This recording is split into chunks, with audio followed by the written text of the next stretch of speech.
ఈరోజు సింగరేణి వ్యాప్తంగా సింగరేణి కార్మికులు ఈ సమ్మెను జయప్రదం చేసినందుకు కార్మికులందరికీ కూడా Singareni collieries workers union AITC Bellampalli branch పక్షాన నమస్కారాలు తెలియజేస్తూ కేంద్ర ప్రభుత్వం నరేంద్ర మోడీ కార్మిక వ్యతిరేక విధానాలు అవలంబిస్తూ ఈ దేశంలో ఉన్న కొంతమంది పెట్టుబడిదారులకు ఊడిగం చేసే విధంగా కార్మిక హక్కులను కాలరాస్తూ కార్మికుల సమస్యలను పరిష్కరించకుండా ఉన్న హక్కులను తీసేసి 29 చట్టాలకు బదులుగా 4 లేబర్ కోడ్లను తెచ్చి ఆ కోడ్లు బడా సంపన్నులకు ఈ దేశ సంపదను అప్పజెప్పే విధంగా ఉన్నాయి. కాబట్టి కార్మికులకు నష్టం జరిగే హక్కులు ఉన్నాయి కాబట్టి వాటిని విరమించుకోవాలి. అనేక సార్లు జేఏసీ సంఘాలుగా సమ్మె పిలిపించినా మార్పు రాలేదు.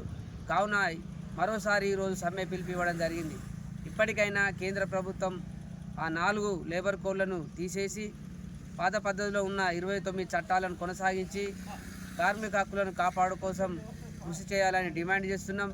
లేని పక్షంలో పెద్ద ఎత్తున ఆందోళన కార్యక్రమాలతో పాటు కేంద్ర ప్రభుత్వం దిగి వచ్చే విధంగా కార్మిక వర్గం ఏ పోరాటానికైనా సిద్ధం కావాలని తెలియజేస్తూ ఈ సమ్మెను విజయవంతం చేసిన కార్మికులకు Singareni collieries workers union AITC Bellampalli branch పక్షాన నమస్కారం చేస్తూ ముగిస్తున్నాం.